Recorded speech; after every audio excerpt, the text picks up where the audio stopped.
Assalamualaikum warahmatullahi wabarakatuh. Perkenalkan, nama saya Rindi Antika, jurusan Psikologi Pendidikan dan Bimbingan angkatan 2018 kelas A. Pada video kali ini saya akan menjelaskan materi mengenai pendekatan konseling Bohemian dan genogram. Pada mata kuliah bimbingan konseling keluarga yang diampu oleh dosen tercinta kita, yaitu Ibu Suciani Latif dan Ibu Farida Aryani. Baik, langsung saja kita menuju ke materi yang pertama. Materi pertama yaitu pandangan Bohemian. 1. Keluarga merupakan faktor penting bagi individu. Yang kedua, family therapy versus family system therapy. Yang ketiga, family therapy atau tindakan psikoterapeutik keluarga untuk memperbaiki fungsi psikologis. Yang keempat, family system therapy atau sejenis terapi keluarga yang berfokus pada interaksi anggota keluarga dan melihat seluruh keluarga sebagai sistem. Materi selanjutnya, ragam terapi keluarga. Yang pertama yaitu intergenerasional atau Bowen. Yang kedua ada struktural atau Salvador Minuchin. Yang ketiga ada strategik atau Jay Haley. Yang keempat ada experiential atau Gestalt. Selanjutnya pendekatan Bohemian atau Bowen. Yang pertama yaitu menekankan pada sistem emosi keluarga dan sejarah. Sistem ini dapat dilacak melalui dinamika keluarga, orang tua, dan keluarga kakek nenek.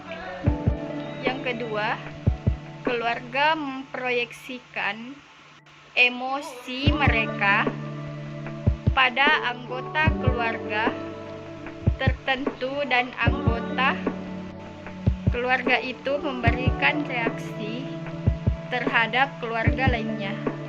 Selanjutnya, konsep dasar Bohemian. 1. Differentiation of self. 2. Triangulasi. 3. Sistem emosional keluarga atau nuclear family. 4. Proses proyeksi keluarga. 5. Proses transmisi multigenerasional. 6. Sibling position. Yang ketujuh, regresi sosial. Saya akan membahas perbedaan self. Perbedaan self ini merupakan konsep di dalam intrapsikis maupun antar individu, interpersonal diri individu. Aspek intrapsikis merupakan kemampuan untuk memisahkan perasaan dan pikiran. Orang yang mampu membedakannya adalah orang yang tidak dingin. Ia hanya berpikir dan dia tidak merasa. Sedangkan aspek interpersonal adalah orang yang tidak mampu membedakan antara bereaksi secara emosional, baik positif maupun negatif terhadap orang lain. Ia memiliki identiti autonom yang terbatas. Orang yang mampu membedakan akan mampu mengambil pendirian berdasarkan prinsip-prinsipnya, mampu mengembangkan pendekatan tanpa dibentuk oleh orang lain. Di dalam proses pembedaan dapat meningkatkan tanggung jawab pribadi. Selanjutnya, segitiga. Semua hubungan yang signifikan secara emosional dibayangi oleh pihak ketiga yang di dalamnya termasuk saudara, teman, benda-benda, pekerjaan, ataupun memori. Hubungan yang bersifat dinamis, ada siklus kedekatan. Segitiga dapat berkembang pada waktu berjauhan. Dalam hubungan, pasangan yang mengalami tekanan akan sering mengalami berhubungan dengan orang lain untuk mendapatkan teman atau sekutu. Kadangkala orang terdekat menawarkan dukungan ketika mengalami konflik atau kecemasan. Tujuan konseling yang pertama yaitu menurunkan kecemasan dan memperbaiki gejala-gejala yang timbul. Yang kedua, meningkatkan setiap partisipasi partisipan disesuaikan dengan tingkat permasalahan dirinya dalam rangka meningkatkan adaptasi keluarga sebagai sistem. Metode standarnya adalah 2 orang dewasa ditambah terapis. Peran terapeutiknya adalah sebagai pelatih atau supervisor. Yang ketiga, meminimalkan keterlibatan secara emosional dengan keluarga. Teknik terapis meliputi mendefinisikan dan mengklarifikasikan hubungan antar anggota keluarga, membantu anggota keluarga mengembangkan hubungan satu-satu, dan meminimalkan hubungan segitiga atau triangles dalam sistem. Mengajarkan anggota keluarga mengenai sistem emosional, meningkatkan perbedaan dengan mendorong kedudukan sebagai individu selama mengikuti terapi. Bentuk-bentuk perubahan perilaku menurut Bowen. Yang satu, perubahan alamiah atau natural change, yaitu perilaku manusia selalu berubah di mana sebagian perubahan itu disebabkan karena kejadian alamiah. Apabila di dalam masyarakat sekitar terjadi perubahan lingkungan, fisik atau sosial, budaya, dan ekonomi, maka anggota-anggota masyarakat di dalamnya juga akan mengalami perubahan. Misalnya Bu Ani, apabila sakit kepala atau pusing, membuat ramuan daun-daunan yang ada di kebunnya lalu ia meminumnya. Tetapi karena intensifikasi kebunnya, maka daun-daunan untuk obat tersebut terbabat habis, diganti dengan tanam-tanaman untuk bahan makan. Maka dengan tidak berpikir panjang lebar, Ibu Ani berganti meminum jamu cap jago yang dapat dibeli di warung. 2. Perubahan rencana atau planet change. Perubahan perilaku ini terjadi karena memang direncanakan sendiri oleh subjek.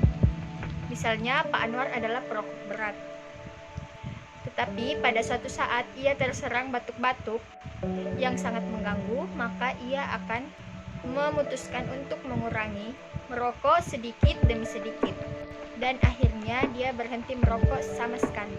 Kesediaan untuk berubah atau readiness to change. Apabila terjadi suatu inovasi atau program-program pembangunan di dalam masyarakat, maka yang sering terjadi adalah sebagian orang sangat cepat untuk menerima inovasi atau perubahan tersebut, dalam kurung berubah perilakunya. Tetapi sebagian orang lagi sangat lambat untuk menerima inovasi atau perubahan tersebut. Hal ini disebabkan karena pada setiap orang mempunyai kesediaan untuk berubah atau readiness to change yang berbeda-beda. Setiap orang di dalam suatu masyarakat mempunyai kesediaan untuk berubah yang berbeda-beda, meskipun dalam kondisi yang sama. Di dalam program-program kesehatan, agar diperoleh perubahan perilaku yang sesuai dengan norma-norma kesehatan, sangat diperlukan usaha-usaha konkret dan positif. Strategi pengubahan tingkah laku. 1. Pemberian informasi. Dengan memberikan informasi tentang cara-cara mencapai hidup sehat, cara pemeliharaan kesehatan, cara-cara menghindari penyakit, dan sebagainya akan meningkatkan pengetahuan masyarakat tentang hal itu. Selanjutnya, dengan pengetahuan-pengetahuan itu akan menimbulkan kesadaran mereka dan akhirnya akan menyebabkan orang berperilaku sesuai dengan pengetahuan yang dimilikinya itu. Diskusi dan partisipasi. Cara ini adalah sebagai peningkatan cara kedua tersebut di atas, di mana dalam memberikan informasi-informasi tentang kesehatan tidak bersifat searah saja, tetapi dua arah. Hal ini berarti bahwa masyarakat tidak hanya pasif menerima informasi, tetapi juga harus aktif berpartisipasi melalui diskusi-diskusi tentang informasi yang diterimanya.